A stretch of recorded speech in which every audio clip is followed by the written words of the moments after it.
오늘은 다니엘의 감사라는 말씀으로 함께 나누겠습니다. 이 다니엘은 국가적으로 참 불행한 사람이었습니다. 그는 젊은 나이에 나라가 국군이 기울면서 포로로 잡혀갔던 사람입니다. 10대 때 포로로 잡혀가서 평생을 외국에서 살다가 그렇게 죽었습니다. 그러니까 오늘은 보면 이 다니엘이 그렇게 해서 하나님의 은혜로 최고의 지위까지 올라가는데 성공하죠. 바벨론 시절에는 느부갓네살 왕 밑에서 총리가 되었고, 또 나라가 망하고 페르시아가 왔을 때 다리오 왕 때도 총리가 됩니다. 다리오 왕이 다스릴 때 워낙 크니까 총리를 한 명이 아니라 3명을 세웠어요. 그 중에 가장 으뜸을 다니엘을 세웠습니다. 그들이 보기에는 다니엘은 출신이 너무 천한 거예요. 왜냐하면 노예 출신인데 우리보다 위에 총리가 된 거, 이걸 감당할 수가 없어서 어떻게 하든지 저 사람을 한번 정적을 제거해야 되겠다, 그렇게 마음먹는데 아무리 찾아도 찾을 수가 없는 거예요. 그래서 방법은 없으면 만들면 되지, 그렇게 해서 이건 종교적인 방법으로 한번 하면 가능성이 있겠다 해서 법령도 없는데 한 사람을 죽이기 위하여 임시 법령을 만듭니다. 그래서 30일 동안 어떤 신에게도 절하지 말게 하자는 그것을 법령을 제정해서 왕의 오인 도장을 찍습니다. 이 엄청난 일을 꾸미고 있는 것이지요. 이 다니엘은 오늘 우리 읽은 본문을 보면 무모한 부분을 보고 있어요. 오늘 6장 10절 말씀을 읽었는데 이 다니엘이 그걸 알고도 그가 종교적인 행위, 신앙적인 행위를 하고 있었다, 이렇게 말하고 있습니다. 이것이 우리를 많이 충격에 빠뜨리게 합니다. 만일 우리가 이러한 모습이라면 과연 할 수 있을까, 그런 생각을 하게 되죠. 언젠가, 지금은 뭐 그런 일이 없습니다만은 북한을 갔던 어떤 분의 얘기를 들어보니까 중국을 통해서 북한에 가는데 북한 식당에 가게 됐어요.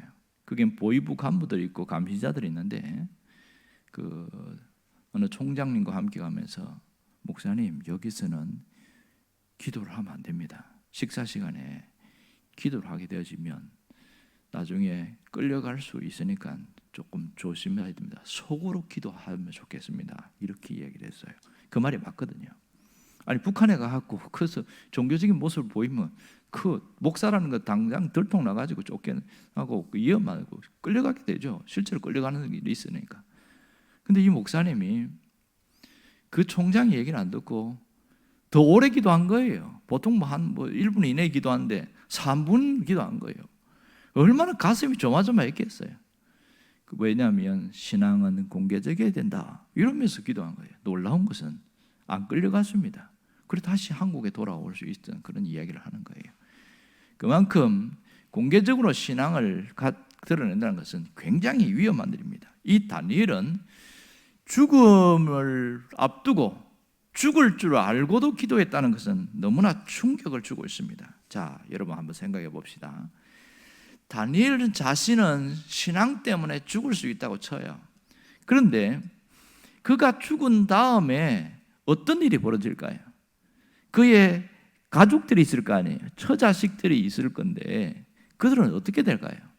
대적들이 가만둘까요?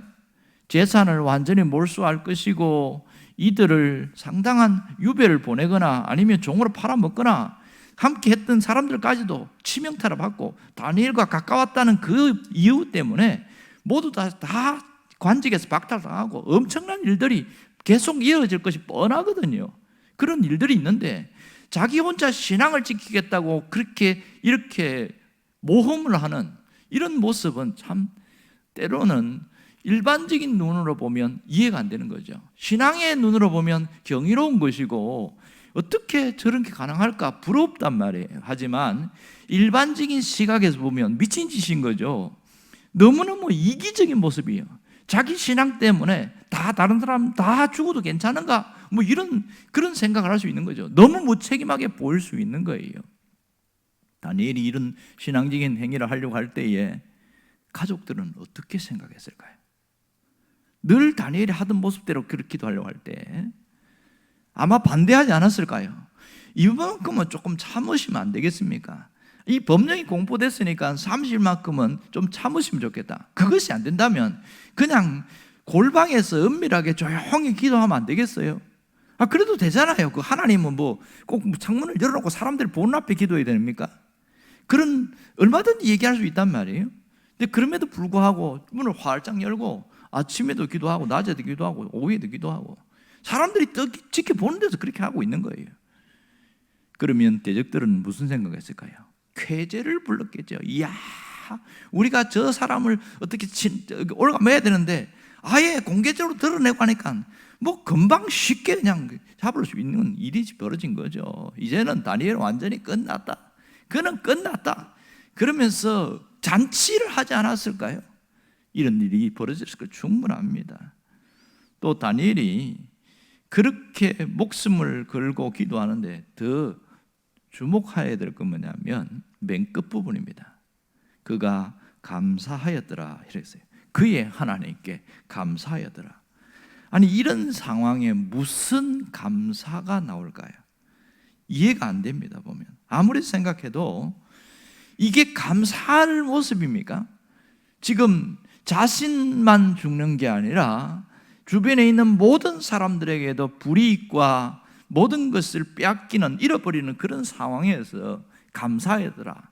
그 감사 기도를 듣는 옆에 있는 가족들이나 친구들이나 함께 했던 동료들은 무슨 생각했을까요? 그 모습이 너무너무 아름답고 좋은 모습으로 보였을까요? 아마 그렇지 않았을 겁니다.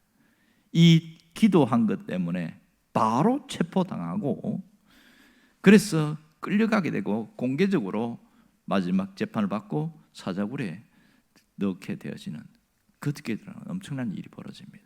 우리는 결과를 아니까 뭐 그런가 하지만 실제로는 사자굴에 들어갔다 하면 끝난 거죠. 왜요? 3일간이나 사자를 굶겼으니까 사자가 밑에 있고 사람을 위에서 던져버리는 거예요. 그러면 살아남겠습니까? 못 살아남는 거죠. 그런 상황을 기다리고 있는데 그걸 알고도 기도한다는 건 너무 무모한 지식처럼 보입니다. 그러면 우리가 가장 궁금한 게 뭐냐면 다니엘이 어떻게 이렇게까지 할 수 있었을까? 모든 상황을 다 아는데 그럼에도 불구하고 그렇게 신앙적인 모습을 굽히지 않은 이유가 뭘까 하는 거예요. 그 이유가 23절에 나와 있습니다. 감옥에 갔을 때 그 다음날 왕이 다니엘을 묻습니다. 야 다니엘아 살아있냐? 그랬더니 다니엘 예 제가 살아있습니다. 그 다음날 너무 왕이 기뻐하는 거예요. 23절에 뭐라고 하냐면 왕이 심히 기뻐하여 명하여 다니엘을 굴에서 끌어올리라 하며 그들이 다니엘을 굴에서 올린즉 그의 몸이 조금도 상하지 아니하였으니 이는 그가 자기의 하나님을 믿음이었더라. 다니엘이 이렇게 기도할 수 있었던 비결이 뭐예요? 자기의 하나님을 믿었음이었다. 하나님에 대한 전적인 믿음이 있었기 때문에 이러한 모습을 볼 수 있었다. 이런 얘기를 하는 겁니다. 하나님이 지키시고 보호하실 것을 믿는 믿음이 있었어요. 죽음 앞에서 불이익을 당하지만 하나님에 대한 분명한 신앙이 있었습니다. 자기의 하나님을 믿었다. 그 믿음이 죽음의 위협 앞에서도 기도할 수 있게 만들었고 그 믿음이 감사할 수 있게 만들었다는 사실입니다. 두려워하지 않고 그 위협 속에서도 호들갑 떨지 않고 기도할 수 있었던 것은 나의 하나님, 전능하신 하나님, 전적인 하나님의 역사하심을 믿고 있었기 때문에 가능했다 이렇게 볼 수 있습니다. 여러분 오늘 죽음의 현실 앞에서도 먼저 기도한 다니엘을 주목해 봐야 됩니다. 그가 창문을 열어놓고 기도할 때에 무슨 기도를 했을까요? 도대체 무슨 기도를 했을까요? 하나님 이러한 위협 속에서도 나를 살려주옵소서. 과연 그런 기도했을까요? 여러분 다니엘의 기도의 핵심은 감사했다는 걸 우리가 이미 성경을 통해서 알 수 있습니다. 그러면 그가 한 기도의 내용이 단순히 나를 살려달라는 그런 기도를 하지 않았다는 것을 분명히 알 수 있습니다. 그의 기도는 하나님의 뜻을 구하는 것이었습니다. 왜 이런 일을 당했는지 모르지만 여기에 하나님의 뜻이 무엇이냐고 물었을 겁니다. 그리고 이것을 하기 위해서 어떻게 해야 되는지 물었을 겁니다. 그는 창문을 열어놓고 하기 전부터 끊임없이 하나님의 뜻을 물었을 거예요. 이 상황에서 법령이 공포된 이 현실 속에서 하나님 어떻게 해야 됩니까? 하나님의 뜻이 도대체 무엇입니까? 내가 기도하는 종교적인 행위만 보이면 이제는 목숨이 그렇게 완전히 끝날 지경인데 어떻게 하는 게 옳은 겁니까? 하나님의 뜻이 무엇인지를 깨닫게 해주세요. 끊임없이 하나님의 뜻을 물었을 거란 말입니다. 그런 단순히 문제 해결해 달라고 기도한 게 아니에요. 이 어려움 면하게 해주세요. 그것이 아니라 하나님의 뜻을 알기를 원했습니다. 창문을 열어놓고도 공개적으로 기도하면서 하나님의 뜻이 무엇인지를 알게 하시고 그 뜻에 순종할 수 있게 해주옵소서. 그 뜻을 사랑할 수 있게 해주옵소서. 그 하나님의 뜻을 기뻐할 수 있게 해주시고 그 하나님의 뜻에 감사할 수 있기를 원합니다. 그는 하나님의 뜻을 전적으로 구했고 그 속에 감사가 있었다는 사실입니다. 오늘 다니엘의 기도의 모습을 통해서 우리에게 주시는 신앙적 메시지는 분명합니다. 우리의 기도의 차원이 달라져야 됩니다. 하나님 이것 주세요, 저것 주세요. 거기에만 끝났어야 되는 게 아니라 그것보다 먼저 하나님의 뜻을 물을 수 있어야 됩니다. 차원 높은 기도는 하나님의 뜻을 먼저 구하는 거예요. 내 뜻을 관철시키려는 기도보다 하나님의 뜻을 먼저 묻고 거기에 따라서 순종하려는 태도, 그 뜻에 받아들이고 감사하는 그 태도가 가장 우선적이라는 사실을 잊지 않기를 원합니다. 하나님의 뜻을 구하는 자는 그 뜻대로 살아가려고 하기 때문에 세상에서는 별종으로 보이고 독종으로 보이고 그렇게 할지라도 그는 묵묵히 그 길을 가는 겁니다. 하지만 거기에 누가 있습니까? 하나님이 함께 계시고 하나님이 책임지신다는 사실을 놓치지 않아야 됩니다. 오늘 우리가 기도의 태도가 좀 달라지기를 원해요. 그동안 우리가 했던 기도의 패턴을 좀 바꿀 수 있기를 원합니다. 중요한 것은 내 뜻을 구하기보다는 하나님의 뜻을 먼저 구하는 이 기도의 태도만 달라져도 신앙생활 자체가 완전히 달라집니다. 여러분, 하나님의 뜻을 구하는 기도를 뭐라고 하냐면 신본주의적인 기도다 이렇게 말합니다. 똑같은 기도를 하더라도 인본주의적인 기도를 하는 사람이 있어요.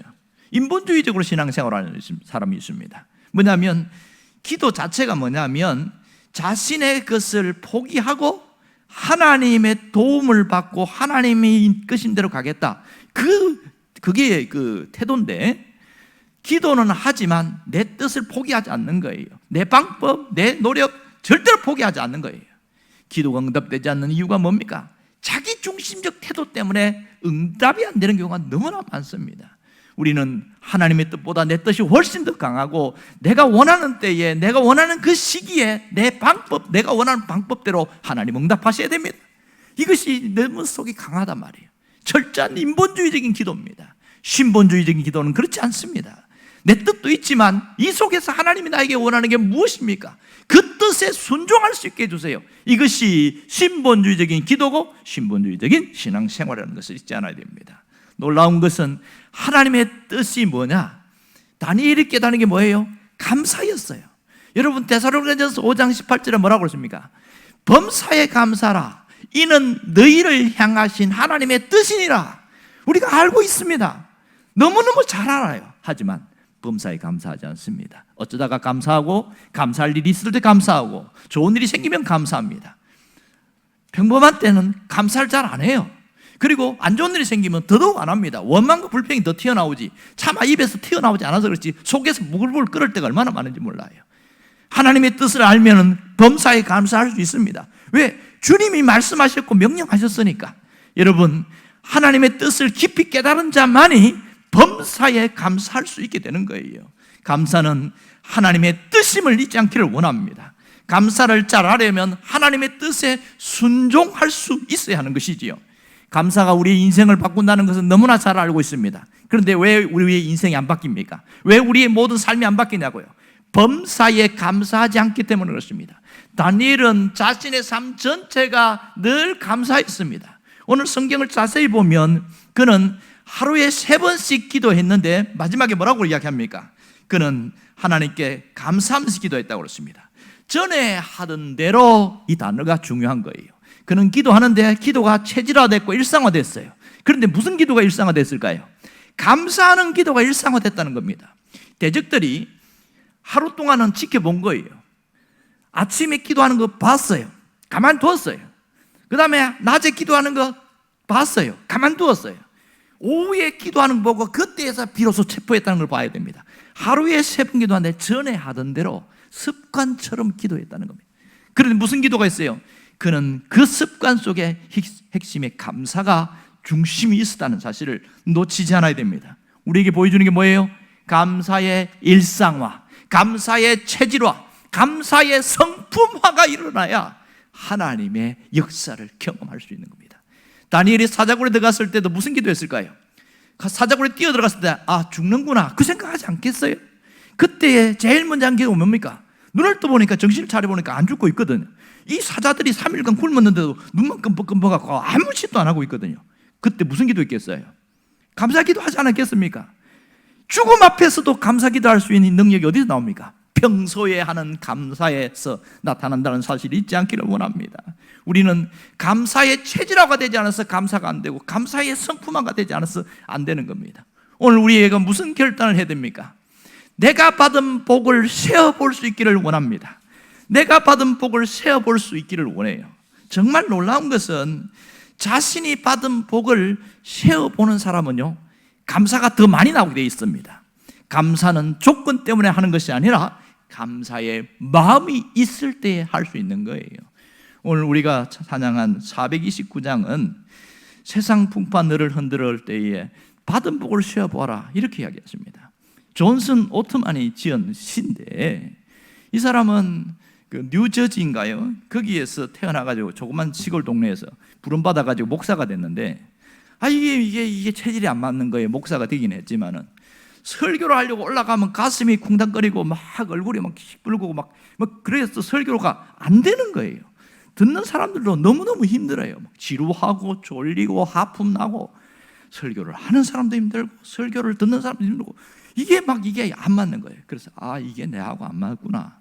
그래서 39살인가요? 설교 사역을 그만뒀어요. 목사를 그만둔 게 아니고 설교 사역을 그만두고 자기가 잘할 수 있는 게 뭔지를 찾기 시작했습니다.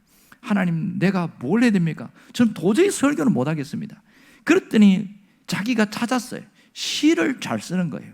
시를 너무나 잘 쓰는 거예요. 그 중에 하나가 오늘 429장 찬양이었습니다. 자기가 시를 쓰면서 돌아보니까 내가 이렇게 남들처럼 다른 목사님처럼 설교는 못하는데 돌아보니까 받은 복이 너무 많다는 것을 깨닫는 거예요. 그래서 막 써내려갔는데 원곡을 보면 시가 이렇습니다.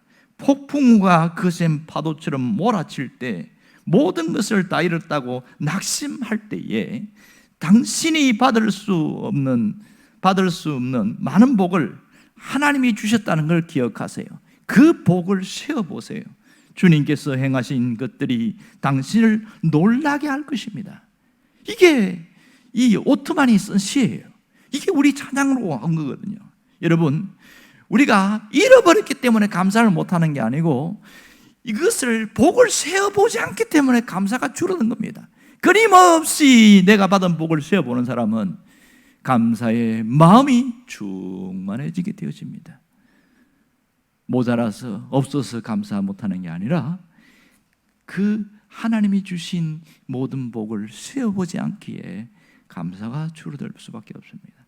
여러분, 우리는 감사의 사람이 되기를 원해요.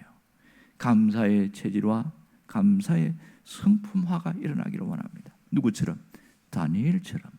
오늘 우리가 기도할 것은 이겁니다. 하나님, 나도 다니엘처럼 이러한 사람이 되게 해 주옵소서. 우리의 기도가 되기를 주의 이름으로 축원합니다. 기도하겠습니다.